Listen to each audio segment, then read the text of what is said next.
কেন্দ্রীয় শিক্ষা প্রতিমন্ত্রী নিয়োগ আশ্বাস। বিজেপির সরকারের নিয়োগে চাকরিতে নিয়োগ। সুকান্ত মজুমদার যে কথা বলছেন, দুর্নীতি ছাড়াই বাংলায় নিয়োগ। কোন বিজেপি নেতা চাকরির নামে টাকা চাইলে তড়িঘড়ি ব্যবস্থা, তথ্য প্রমাণ দিয়ে অভিযোগ জানালেই অ্যাকশন।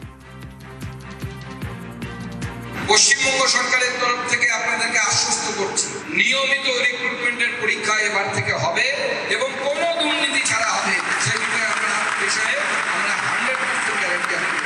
এবং আমি বলছি, কোনো বিজেপির নেতাও যদি আপনাদেরকে বলে যারা চাকরি অ্যাসপিরেশন যে আমাকে টাকা দাও তাহলে পরে চাকরি হয়ে যাবে, তাদের নামে তথ্য প্রমাণ জোগাড় করে অভিযোগপত্র আমাদের কাছে পাঠাবেন।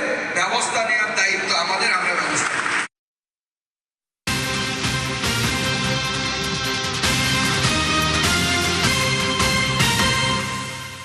তদন্তে গাফিলতির অভিযোগে পুলিশকে ধমক। মন্ত্রীর খুনের মামলায় আইওর বিরুদ্ধে গাফিলতির অভিযোগ।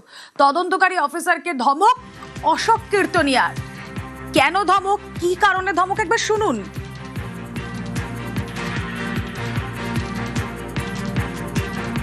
স্বামীর পরিবারের সাথে দীর্ঘদিনের অশান্তি, তার লাশ পাওয়া গেল।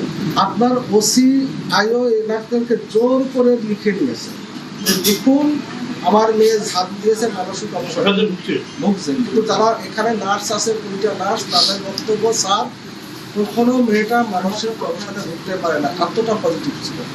মার্ডার করে ফেলা হয়েছে, কে মার্ডারে জড়িয়ে আছে তাদের ধরতে হবে, ধরে নিয়ে যাতে তাদের ফাঁসি অব্দি পৌঁছে যায় সেই ব্যবস্থা করতে হবে আপনাকে, কোনো কথা নেই।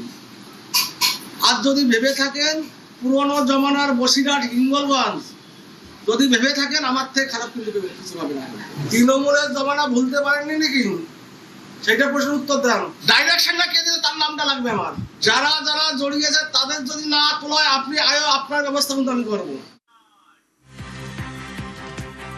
কথা বলবো, প্রতিনিধি অনিরুদ্ধ রয়েছেন সঙ্গে। অনিরুদ্ধ, মন্ত্রীকে ধমকি দিতে হচ্ছে, মন্ত্রীকে একটা ধমক দিতে হচ্ছে, কারণ পুলিশ ঠিকমতো তদন্ত করছে না। পুলিশের তো কাজ তদন্ত করা, গাফিলতি সেখানে থাকছে কেনই বা মন্ত্রী কিভাবে ধমক দিতে হচ্ছে?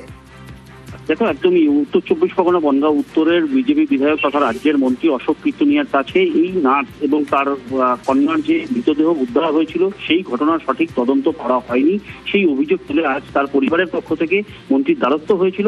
পরবর্তীতে মন্ত্রী সব শুনে রীতিমতন যিনি তদন্তকারী অফিসার রয়েছেন তাকে ধমক দিতে হয়, কারণ সঠিকভাবে এই তদন্তের জন্য যে তৎপরতা প্রয়োজন ছিল বা পরিবারের পক্ষ থেকে খুনের অভিযোগ করা হয়েছে, যে ধরনের অভিযোগ করার কথা ছিল সেই অভিযোগ করেননি বলেই মন্ত্রী কিন্তু রীতিমতন ফোনে ধমক দেন তদন্তকারী অফিসারকে এবং ওসিকে তার সঙ্গে কথা বলবার জন্য নির্দেশ দেন। পরবর্তীতে ওসির সঙ্গে তার কথা হয়, এই ঘটনার সঠিক তদন্ত করবার জন্য নির্দেশ দেওয়া হয়েছে এবং পরিবারের পক্ষ থেকে যে অভিযোগ তোলা হয়েছে সেই অভিযোগের ভিত্তিতে এফআইআর করবার জন্য নির্দেশ দেওয়া হয়েছে। ওকে। স্বামীর পরিবারের সাথে দীর্ঘদিনের অশান্তি,